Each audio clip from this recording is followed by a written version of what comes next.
오늘 로마서 1장 16절, 17절을 가지고 이 복음을 받았으면 반드시 승리해야 되잖아요. 성경에 보니까 이 복음 받고도 구원의 이 엄청난 은혜를 받고도 삶에 실패한 사람들이 많았어요. 그들이 왜 실패했는가? 그것을 성경을 가지고 거울로 좀 비추어 봐야 되겠습니다. 서론 볼까요? 잘못된 선민사상과 율법의 열심에 빠진 바울은 처음에는 예수 그리스도를 고백한 초대교회를 찬양하고 핍박했으면 얼마나 핍박했느냐? 예루살렘에 있는 모든 가정을 가가호 방문해 가지고 예수 믿는 사람들을 전부 다 잡아다 오게 가두는 이렇게 열심을 내었어요. 그리고 또 소문을 들어보니까 저 다메섹이라는 동네에도 예수 믿는 사람들이 있다. 그러니까 이 바울이 얼마나 열심히 냈느냐? 그 다음에 사내들인 공회에다가 체포영장을 요구해 가지고 그거 들고 거기서 파송해 군인들을 데리고 예수애들을 잡으러 지금 가는 중입니다. 눈에 불을 켜고요. 다 죽인다고. 이걸 누가 맡겠어요? 이렇게 열심인 사람이었습니다. 부활하신 주님이 직접 나타나셨죠? 직접 강한 빛으로 나타나시니까 그 하나님의 영광 앞에, 부활하신 영광 앞에 어떤 놈이 그 앞에 악다구를 지겠어요? 그냥 눈이 어두워지고 말에서 떨어지잖아요. 거부할 수 없는 음성이 들려옵니다. 사울아, 사울아, 너가 왜 나를 핍박하느냐? 그 압도적인 음성 앞에 자기도 모르게 말합니다. 주님 누구십니까? 나는 네가 그렇게 핍박하는 자네하는 예수니라. 나는 사실대로 십자가에 죽었고 사흘 만에 부활했느니라. 이 마디 하나에 이 양반이 구약 성경에 능통한 분이잖아요. 모든 게 다 뚫려버리는 겁니다.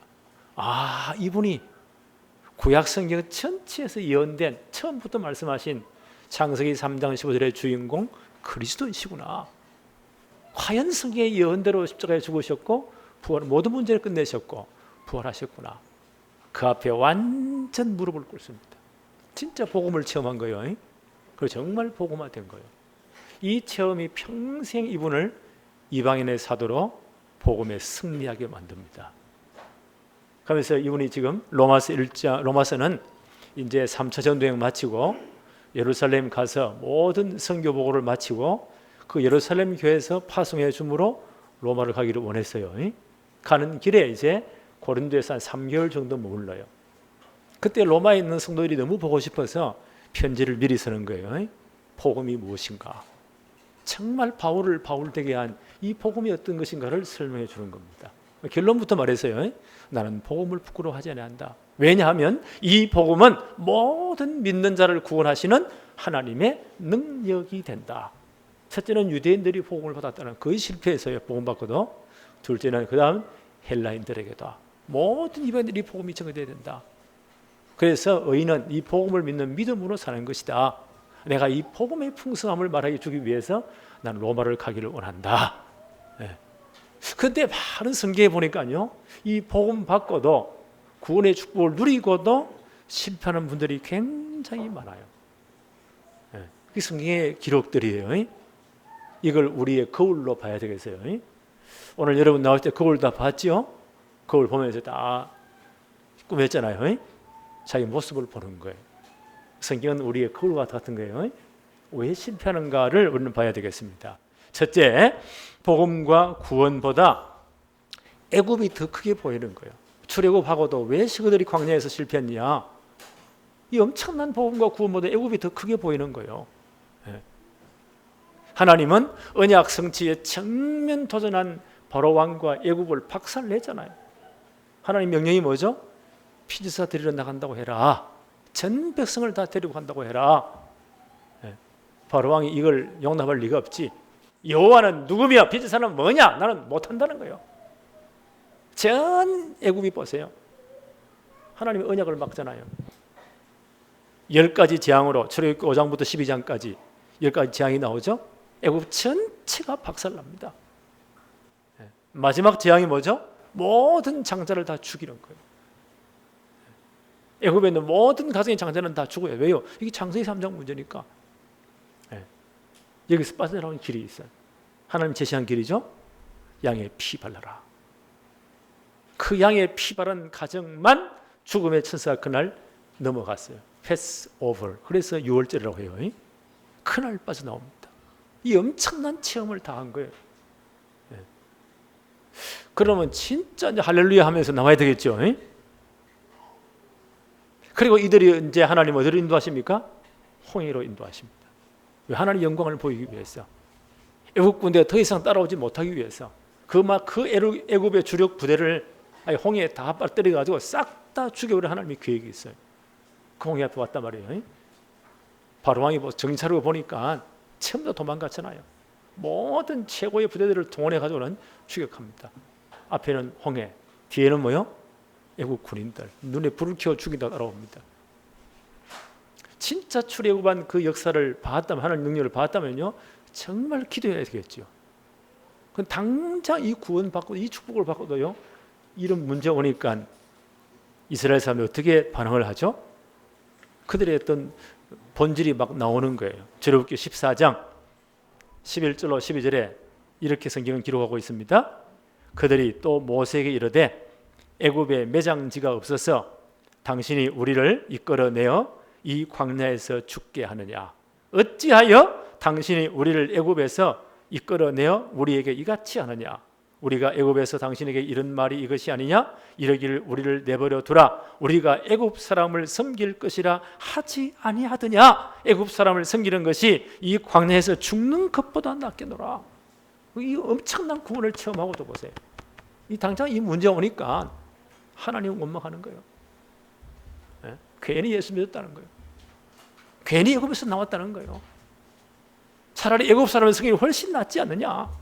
네? 이런 그들의 불신앙이 막 나오기 시작합니다. 하나님 원망합니다. 그 앞에 모세가 뭐라고 말하죠? 출애굽기 14장 13절 14절 모세는 이렇게 말합니다.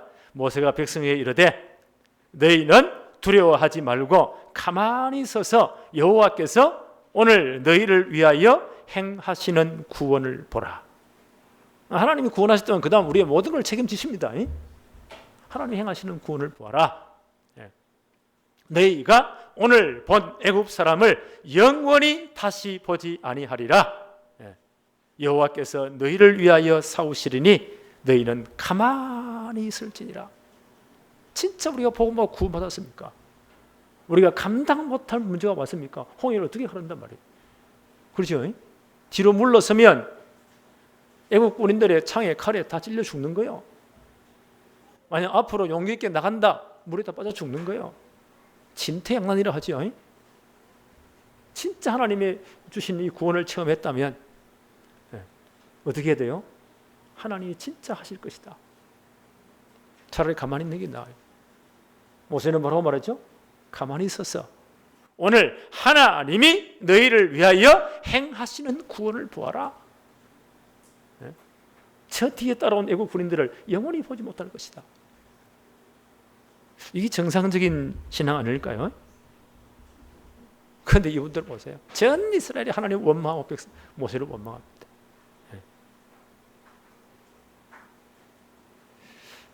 출애굽기 14장 21절로 22절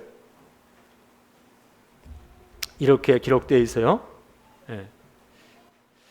21절 보니까 모세가 바다 위로 손을 내밀어 여호와께서 손을 내밀매 여호와께서 큰 동풍이 밤새도록 바닷물을 물러가게 하시니 물이 갈라져 바다가 마른 땅이 된지라. 자, 이걸 상상이나 했겠습니까? 우리는 지나가는 이야기니까 갈라졌지 이러지만요, 진짜 이들이 상상이 했겠어요?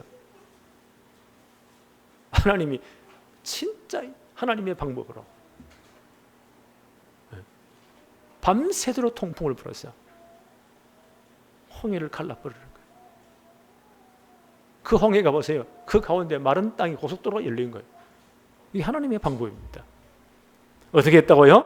22절에 이스라엘 자손이 바다 가운데를 육지로 걸어가고 물은 그들의 좌우에 벽이 되었다. 하나님이 행하시는 일입니다.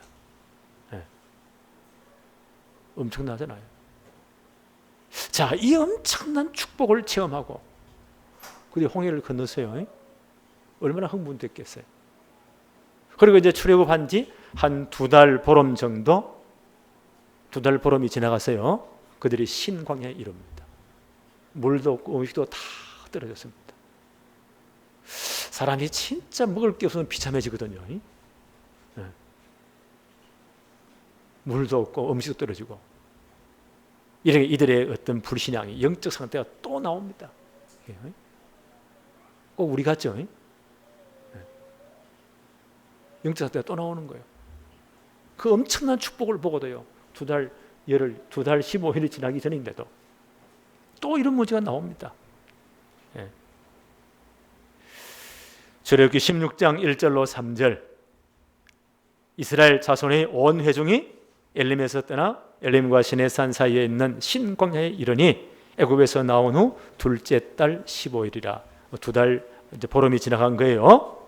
이스라엘 자손 온 회중이 그 광야에서 모세와 아론을 원망하여 이스라엘 자손이 그들에게 이르되 우리가 애굽 땅에서 고기 가마 곁에 앉아 있은 때와 떡을 배불리 먹던 때에 여호와의 손에 죽었더라면 좋았을 것을. 참, 말도 해도 이렇게 합니까? 늘 죽겠다는 말이에요. 그때 죽었으면 좋았을 것을. 자, 이분들의 영적 상태가 다 나오죠. 너희가 이 광야로 우리를 인도하여 내어서 온 회중이 추려 죽게 하는구나. 쓸데없는 걱정이에요. 성경 찾아보세요. 굶어 죽은 사람 한 사람도 없어요. 하나님 약으로 다 맞아 죽었지. 하나님 징기로 다 작살났지. 굶어 죽은 사람 한 사람도 없어요. 이런 쓸데없는 염려를 하는 거예요. 영적 문제가 다 드러나는 겁니다.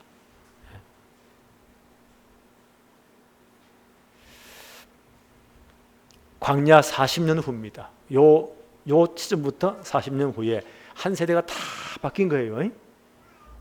똑같은 상황이 옵니다.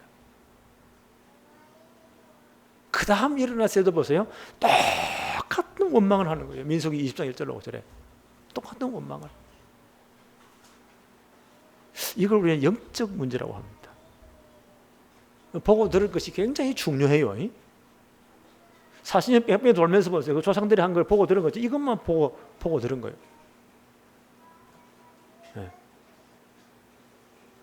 애굽이 더 크게 보이는 겁니다. 복음보다 구원보다. 그래서 복음 받고도 이 엄청난 구원을 체험하고도요, 실패해버리는 거예요. 이게 우리 거울입니다. 두 번째, 복음과 구원보다 가나안이 더 크게 보인다. 이제 이분들이 이제 시내산에서 성막에 대한 모든 거 은혜를 받고 성막 지었죠. 한 2년 걸려요. 출발해서 이제 가데스 바네아에 와서요. 민수기 13장 14장 출애굽 후에 이제 2년 후에요. 어마어마한 은혜를 체험하고 장차 오실 예수, 창세기 3장 15절의 주인공이신 예수 그리스도를 설명해 주는 하나님의 시청각 교제가 성막이잖아요. 그거 다 짓고 이제는 가데스 바네아에 와서 출애굽 2년 후에요. 그들이 가나안 땅 분명히 들어가야 되기 하나님 약속이기 때문에 모세가 이제 한 지파 가운데 한 사람 택해가지고 12명 정탐꾼을 택해요. 가서 가나안 전체를 잘 탐지해라. 가 전체를 분석해라는 거예요. 어디로 갈 것인지, 도시가 어디 있는지, 산악지 어디 있는지, 인구가 어떻게 되어 있는지 모든 걸 파악해서 보고하라는 거예요. 그들이 사실 정탐을 마치고 와요. 전 백성들을 모아놓고 가데스 바네아에 모아놓고 보고를 합니다. 그런데 보세요. 놀랍게도 그 중에 10명이 완전 하나님의 언약과 말씀과는 완전히 다른 불신앙 보고합니다.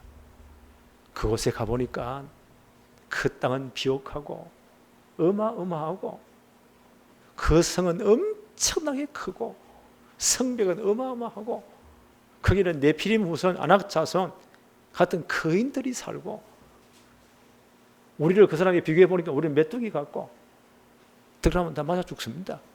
절대 못합니다. 그때 여호수아 갈렙이 어떻게 해요? 그 백성들을 하라면 아니라 그 땅을 하나님 우리에게 주셨다. 그들은 우리의 밥이다. 하나님 우리와 함께 하시니 분명하다. 그 땅에 들어가자. 근데 이 신앙의 말은 하나도 안 들려요. 참 옛날에는 지금이나 보세요. 불신앙 소리는 엄청 크게 들려요. 그건 어마어마하게 가슴을 다가와요. 이들의 영적 상태입니다. 그 엄청난 복음과 구원을 체험하고도요. 이런 불신앙에 빠져버린 거예요. 그래서 밤새도록 통곡합니다. 밤새도록 전 백성들이. 민수기 14장 1절로 4절 이렇게 기록되어 있어요. 온 회중이 소리 높여 부르짖으며 백성이 밤새도록 통곡하였더라. 이스라엘 자손이 모세와 아론을 원망하며 온 회중이 그들에게 이르되 우리가 애굽 땅에서 죽었거나 이 광야에서 죽었으면 좋았을 것을. 참 말도 예쁘게 하지요. 그러면 죽지 말라 나옵니까? 어찌하여 여호와가, 이제 하나님 원망하는 거요, 우리를 그 땅에서 인도하여 칼에 쓰러지게 하려 하는가? 우리 처자가 사로잡히리니 애굽으로 돌아가는 것이 낫지 아니하랴. 또 말이 이렇게 나옵니다. 이에 서로 말하되 우리가 한 지관을 세우고 애굽으로 돌아가자. 아니, 교회도 뭐고 예수도 뭐고 구원도 신앙생활 뭐 다 때려치워버리고 세상으로 가자는 거예요. 그게 훨씬 더 좋겠다. 자, 이쯤 나와버립니다. 이게 출애굽 1세대의 영적 문제입니다. 어려움 다치니까 전부 다 보세요. 영적 상태가 다 드러나는 거예요. 하나님 뭐라고 말씀하시죠? 좋다.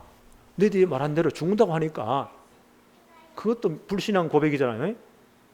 그 땅에 절대 못 들어간다고 하니까 우리는 다 죽는다고 말하니까 그럼 너희 말 그대로 해줄게. 민수기 14장 30절 30 뭐라고 말씀하시죠? 그대로 너희들이 그 신앙 고백대로 해줄게. 출애굽 1세대 가운데 20세 이상 된 모든 세대는 이 광야를 방하면서 싹 다 모래 땅에 파묻힐 것이다. 12정탐꾼이 40일 정탐했잖아요. 그 한 날을 1년으로 환산하겠다는 거예요. 그래서 40일을 광야에 뺑뺑 돌리겠다는 거예요. 그래서 너희들이 못 들어간다고 말한 그 불신앙 고백대로 그대로 너희 시체가 광야에 다 엎어질 것이다.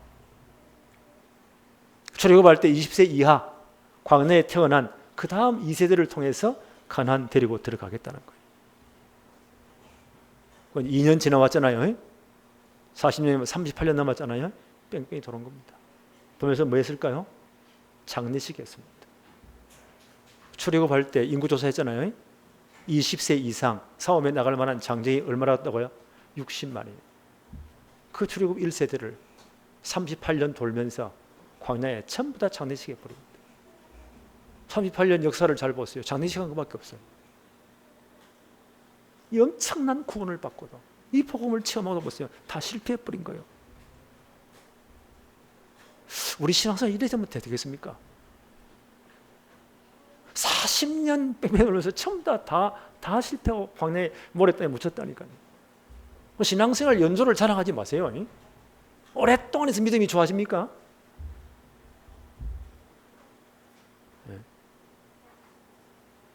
40년 돌면서 장례식 한 것밖에 없어요.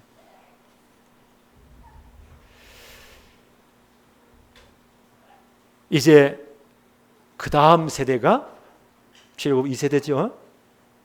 가나안 들어가요. 그럼 어떻게 해야 돼요? 이 모든 거울을 삼으면 어떻게 해야 됩니까? 우리는 절대로 복음을 놓치지 말자. 절대 불신앙 빠지지 말자. 우리 성도들의 영적 문제에 우리가 절대로 빠지지 말자. 이렇게 제대로 해야 될 거 아니에요. 그런데 그 다음 세대가 가나안 들어갔는데 사사기는 이렇게 기록하고 있어요. 사사기 2장 7절 백성이 여호수아가 사는 날 동안과 여호수아 뒤에 생존한 장로들 곧 여호와께서 이스라엘을 위하여 행하신 모든 큰 일을 본 자들이 사는 날 동안에는 여호와를 섬겼더라. 여호수아가 살아계신 동안 그들과 함께 하나님의 큰 일을 본 장로님들이 살아계시는 동안에는 괜찮았다고 했어요. 그 다음 문제가 와요. 사사기 2장 10절에 그 세대 사람도 다 그 조상들에게로 돌아가고 그 후에 일어난 다른 세대는 여호와를 알지 못하며 여호와께서 이스라엘을 위하여 행하신 일도 알지 못하였더라. 자, 또 실패하는 거예요. 가나안 정복 1세들이 살아있는 동안에는 그나마 괜찮았어요. 그 다음 일어난 다른 세대는 여호와를 알지 못했더라. 여호와께서 행하신 모든 일들을 다 잊어버렸더라. 아마 가나안 정복 1세들이 그 정복 전쟁을 하면서 하나님의 축복을 누리면서요, 그게 바빠가지고 그 다음 일어난 세대의 후대들에게요 언약 전달을 못한 겁니다. 진정한 복음과 구원의 축복을 전달 못한 거예요. 그 다음 세대는 다 멸망해 버립니다. 여호와를 알지 못했더라. 그게 뭐가 보입니까? 가나안의 그 화려한 문화가, 타락 문화가, 우상 문화가 훨씬 더 좋아 보이는 거예요. 여기 다 빠져버립니다. 사사기서 2장 11절로 13절에 이스라엘 자손이 여호와의 목전에서 악을 행하여 바알들을 섬기며 애굽 땅에서 그들을 인도하여 내신 그들의 조상 하나님 여호와를 버리고 다른 신들 곧 그들의 주위에 있는 백성들의 신을 따라 그들에게 절하며 여호와를 진노하게 하셨을 곧 그들이 여호와를 버리고 바알과 아스타롯을 섬겼더라. 하나님 다 버려버리고 그 가나안의 우상 문화에 다 빠져버리는 겁니다. 가나안 정복 1세들이 뭘 잊어버렸나요? 언약 전달에 실패해버린 거예요. 그 다음에 이런 다른 세대는 완전 박살나버립니다. 사사기 제일 마지막 절 사사기 21장 25절이죠. 뭐라고 했죠? 그들이 여호와를 진짜 왕으로 인정하지 않기 때문에 지중각자 지 멋대로 그게 창세기 3정 상태예요. 그게 역사가 망해버렸더라. 사사시대가 한 340년 되거든요. 12명 사사가 바뀌어요. 340년 그 기간 동안 100년이 완전 실패한 기간입니다. 완전 박살난 기간입니다. 언약 전달에 실패하니까. 우리가 왜 그리스도 계속 강조합니까? 왜 강호의 목사가 요괴배답기를 그렇게 애타게 목이 터지라 외칩니까? 왜 우리가 렘넌트 성공시대 만들 그렇게 외칩니까? 우리가 지금 이렇게 하지 않으면 우리 다음 일어난 세대는 세상 문화를 못 이깁니다. 세상 게 훨씬 더 커 보이는데요, 신앙생활 별거 아닌 것처럼 보여요. 돈 버는 게 훨씬 중요한데 세상 것이 훨씬 더 좋아 보이는데 그때부터 박살나는 겁니다. 이 엄청난 복음과 구원을 받고도 실패해버리는 거예요. 이 성경이 우리의 거울입니다. 우리 모습 보라고 주신 거예요. 그래서 기도하는 겁니다. 그래서 이런 시스템을 만드는 겁니다. 세 번째, 복음보다 잘못된 사상과 열심이 더 크게 보입니다. 오늘 바울을 잠깐 소개했잖아요. 바울이 복음 알기 전에, 진짜 복음 체험하기 전에 자기를 이렇게 소개합니다. 빌립보 3장 4절 6절. 그러나 나도 육체를 신뢰할 만하니 만일 누구든지 다른 이가 육체를 신뢰할 것이 있는 줄로 생각하면 나는 더욱 그러하니라. 나는 8일 만에 할례를 받고, 정통 유대인이요 8일 만에 할례를 받고 이스라엘 족속이요 베냐민 지파요 히브리인 중에 히브리인이었다.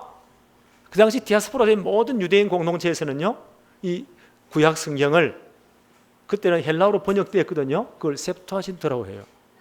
그걸로 성경 공부했는데 바울이 자란 그 회당에서는요, 다메섹 회당이죠, 히브리로 직접 율법 교육을 받았다는 거예요. 대단한 분이에요. 그래서 나는 히브리인 중에 히브리인이다. 그리고 율법으로는 바리새인이다. 바리새인들은 압니까? 그 열심히 특심한 사람들이에요. 성경 거의 다 외운 사람들입니다. 율법으로는 바리새인이요, 열심으로는 교회를 박해하고 율법으로는 흠이 없는 자로다. 그게 복음이 필요 없는 거예요. 이렇게 내가 율법에 열심이었다는 거예요. 잘못된 스미성에 빠졌어. 잘못된 열심에 빠진 거예요. 이 바울의 옛 모습입니다. 예. 그러니까 그 당시 예수 애들을 보니까요, 참 기가 찬 거예요. 이 수 높은 분이 보니까 그 갈릴리 출신들이 와 예루살렘 돌아다니면서 어떻게 합니까? 우리말로 하면 주는 그리스도시요 살아계신 하나님의 아들이십니다 라고 말하는 베드로 꼴 한번 보세요. 아이고, 저 순하던 것들이, 저것들이 하나님을 쪽팔리게 만든다는 거예요. 저런 인간들을 잡아 죽이는 것이 하나님 사랑하는 것이다. 잘못 깨달은 거예요. 이래가지고는 산헤드린 공회에 공문 받아가지고 전 지역에 예루살렘 전체 가정 방문하면서요, 예수님을 전부 다 잡아다 옥에 가두고 다메섹 도상에도 있다니까, 다메섹에 있다니까 잡으러 가는 겁니다. 이걸 주님이 딱 꺾어버렸잖아요. 이분이 진짜 부활하신 주님을 만난 다음 인생이 완전 헷가닥 변하다. 예수님 뭐라고 말씀하시죠? 요한복음 16장 1절로 3절에 이런 때가 올 것이다. 사람들이 너희들을 회당에 쫓아낼 것이고 출교할 것이고 너희들을 잡아 죽일 것이다. 그럼 그들이 뭐라고 생각한다? 이것이 하나님을 위한 것이라고 생각할 것이다. 이런 때가 온다고 했어요. 유대인들이 여기 앞장선 겁니다. 예수님조차 십자가에 못 박아버렸잖아요. 거부해버렸잖아요. 그리고 얼마나 용감했습니까? 그 핏값을, 빌라도는 말했거든요. 너 이 핏값을 어떻게 감당할래? 나는 아무리 보아도 이 사람이 죄가 없다고 생각된다. 유대인들이 뭐라고 합니까? 얼마나 용감한지. 그 핏값을 우리와 우리 후손들의 머리에 돌리십시오. 당신 빠지세요. 우리가 감당할게요.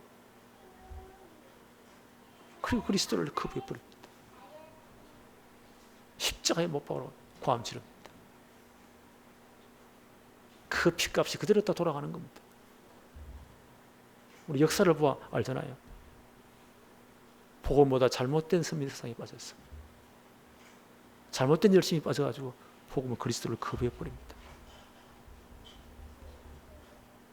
이런 바울이었어요. 이분이 정말 복음을 체험합니다. 그리스도를 진짜 만납니다. 그분의 고백이에요. 빌립보 3장 7절 8절. 그러나 무엇이든지 내게 유익하던 것을 내가 그리스도를 위하여 다 해로 여긴다. 내가 진짜 복음 알고 보니까 다 그구나. 내가 그렇게 자랑하던 모든 것 그리스도를 해로 여긴다. 또한 모든 것을 해로 여기면 내 주 그리스도 예수를 아는 지식이 가장 고상하기 때문이다. 가장 고상한 최고의 지식이구나. 난 다 버렸다는 거예요. 그를 위하여 모든 것을 잃어버리고 배설물로 여기면 그리스도를 얻었기 때문이다 라고 고백합니다. 네. 우리 말하면 오직 예수가 된 거예요. 오직 그리스도가 되었습니다. 이 복음의 체험이요, 바울을 평생 바울 되게 만든 거예요. 이제 로마에 파송될 것을 바라보면서 예루살렘 가는 길에 고린도에 한 3개월 머물렀다고 말씀드렸잖아요. 거기서 로마에 있는 교인들의 편지를 보내면서 자기가 체험한 이 복음, 자기를 평생 전도자로서의 승리하게 이 복음을 한마디로 딱 말했습니다. 이 복음은 모든 믿는 자를 구원하시는 하나님의 능력이 된다. 수식어 다 빼버리면요, 복음 이꼬르 하나님의 능력. 어떤 사람도 변화시키는 하나님의 능력이 복음이다. 그래서 의인은 이 복음을 믿는 믿음으로 사는 것이다. 네. 이걸 우리 후대들에게 진짜 각인시켜야 돼. 정말 뿌리 내려야 돼. 그렇죠? 네. 이 일을 하자는 거예요. 그래서 우리는 정말 복음을 누리는 것이 어떤 축복이냐, 어떤 것이냐. 참 복음을 누리는 참 성공자는 어떤 사람들이냐.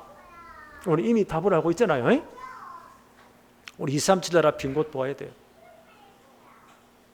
그것에 진짜 복음이 전거돼야 됩니다. 5천여 종족의 빈 곳 제대로 복음 전거돼야 돼요. 두 놈 떨어뜨려 놓으세요. 그러면 되지. 그래서 우리는요, 가까운 곳에, 멀리는 그렇고, 우리 가까운 지역에 2, 3, 7 나라 가운데 한 나라, 중요한 족속 가운데요, 이 젊은이들, 나는 기도하기를 한 20세 이하, 그래야 우리나라에 데려오면 언어를 빨리 배우기 때문에 이런 사명자를 데려다가 우리 신학교 넣어버리면 되잖아요. 한 5년 훈련시키면 우리말 배워서 이 다락방 메시지를 충분히 알아듣고 자기 말로 충분히 통역하고 표현할 만큼 이렇게 되어질 때 목사 한 수를 받게 해서 우리가 파송하는 겁니다. 이 일을 하고 싶어요. 우리가 이 축복을 감당해야 됩니다. 네. 우리가 이 축복을 감당해야 돼요. 왜요? 복음은 땅 끝까지 모든 족속에 증거돼야 되기 때문에 이걸 진짜 기도하세요. 나는 어느 정도 기도하느냐? 하나님, 우리 교회 중리 떠난 사람들 가운데 한 가정에 한 사람씩 책임질 만큼 하나님 축복해 주세요. 하나님 계획이 분명하기 때문에. 네. 이게 복음의 참 은혜를 누리는 거예요. 복음을 진짜 누리는 참 성공자입니다. 그 다음 이 치유의 빈 곳들이 있잖아요. 지난번에 말씀드렸습니다. 우리나라의 그 다문화 여러 인재에서 시집 온 분들이 우리말이 익숙지 않잖아요. 우리 문화에 익숙지 않잖아요. 그리고 결혼을 했는데요, 이게 뭔가 맞지 않아. 이래가지고 다문화 분들이 시집 와서 잘 사는 분도 있지만요, 가정이 깨어지고 문제된 가정이 너무너무 많아요. 부모는 그렇다 칩시다. 그 다음 문제가 뭡니까? 아이들입니다. 얘들이 엉망진창이에요. 당장 이제 여러분 주위에 이제 초등학교 가서 아침에 관찰해 보세요. 10년 전랑 완전히 달라요. 한 반에 벌써 서너 명씩 다문화 아이들이 있다니까요. 우리도 지금 많이 있잖아요. 네. 얘들이 보니까 우리말로 하면 영적으로 심각합니다. 도무지 이 사회에 적응을 못하는 거예요. 학교에서 다 포기해버렸어요. 그래서 보면서 야, 이걸 어떻게 해야 되냐. 얘들이 이제 이대로 성장한다고 치면요, 한 20살쯤 되어 넘어서 이제 이 사회 구성원이 될 때 벌써 이제 군 부대에서는 문제 온다고 합니까? 얘들 국적은 한국 사람이니까 이게 뭐 심각한 문제 오는 거예요. 이런 숫자는 점점 많아집니다. 어떡할까요? 이게 이제 우리나라 교육부가 이걸 감지할까요? 여성가족부가 이걸 진짜 문제를 여기고 여기다 정말 마음을 둘까요? 복지부, 보건복지부가 이걸 진짜 생각하고 있을까요? 그 똑똑한 대학의 교수들, 학자들이 정말 이걸요 고민하고 참 문제점을 해결하기 위해서 노력할까요? 정치인들이 할까요? 안 된다고 봐요. 복음 외에는 이들을 진짜 치유할 답이 없는 거예요. 그래서 나는 로마서 1장 16장이 그렇게 크게 보입니다. 내가 체험한 이 복음은 모든 믿는 자를 구원하시는 하나님의 능력이 된다. 나는 복음 외에는 답이 없다고 생각해요. 그래서 이거 치유하자는 겁니다. 이런 시스템 만든다는 겁니다. 당장 우리 김민우 한번 보세요. 저놈이 한 4년 전에 올 때는 정말 골 때렸잖아요. 지금 얼마나 예배 잘 드립니까? 하율이 옆에 딱 잡아놓고요, 옛날 자기 같대요. 딱 기술한 복음이 저렇게 바꾼 겁니다.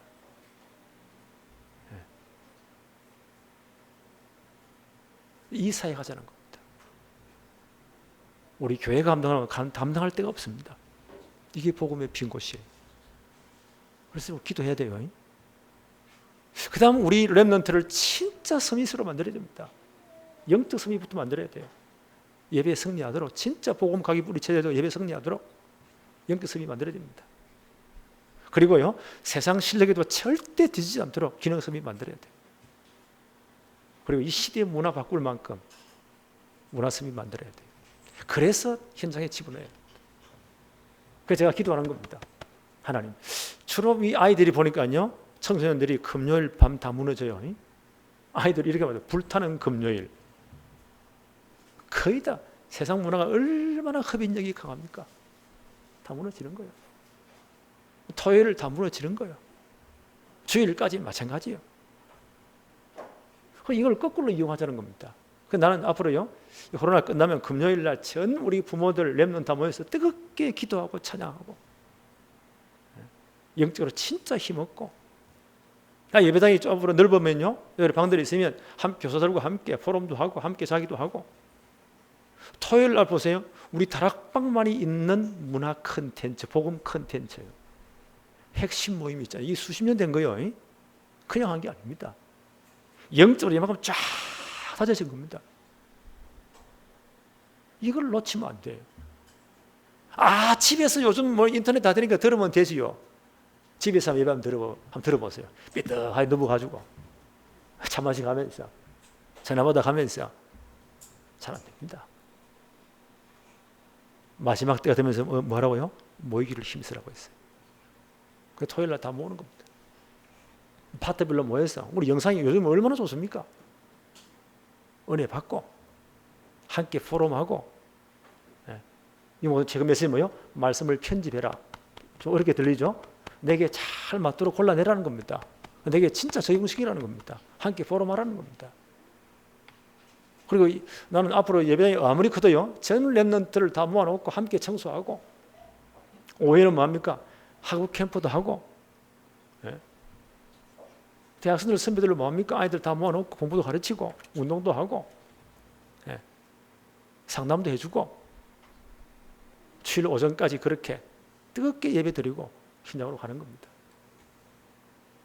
이렇게 랩런트를 제대로 다 영적으로 키워야 됩니다. 나는 이게 소원이에요. 매일 새벽 기도합니다. 하나님, 이 꿈 이루어 주세요. 이것 때문에 하나님이 축복해 주세요. 이런 랩넌트 성공시를 놓고 전 성도들이요, 여기에 딱 잡히도록, 이해하시겠죠? 이거 진짜 기도하도록, 하나 되도록 하나님 축복해 주세요. 이것 때문에 하나님 복음 경제, 빛의 경제 회복해 주세요. 우리 젊은 사람들에게, 우리 모든 성도와 중직자들에게 하나님 이 축복 회복해 주세요. 저는 24시간 기도합니다. 하나님 이 일을 반드시 이루실 겁니다. 그렇죠? 그런데 이 숫자는 적은 것도 성경 전체 역사 한번 보세요. 이렇게 엄청난 복음 받고도 구원을 체험하고도요, 실패한 사람들이 너무 많아요. 이게 우리의 거울이에요. 더 이상 이제 실패하면 안 돼요. 우리 다락방만큼은, 우리 교회만큼은, 우리 교회 성도만큼은, 우리를 렘넌트만큼은 진짜 승리해야 돼요. 오늘부터 이 축복이 시작되어지기를 바랍니다. 하나님 아버지 감사합니다. 오늘도 왜 복음 받고도 많은 사람들이 넘어지고 실패하는가? 하나님 말씀에 비추어서 우리의 거울로 비추게 하심을 감사합니다. 우리의 여러 가지 실패된 모습도 보게 하심을 감사합니다. 이제는 완전 복음으로 각인뿌리 체질화되며 우리 후대들을 진짜 언약으로 제대로 세우며 복음받고 구원받은 자로서 이 땅에서 진짜 승리한 자로, 하나님이 시대를 살리는 데 서시는 가장 귀한 일꾼으로 쓰임받도록 하나님 축복해 주옵소서. 이런 렘넌트 성공시대가 우리의 것이 되게 하여 주옵소서. 전 성도가 여기에 마음 가지고 기도하며 이제 헌신할 수 있도록 축복해 주옵소서. 예수 그리스도 이름으로 기도하옵나이다. 아멘.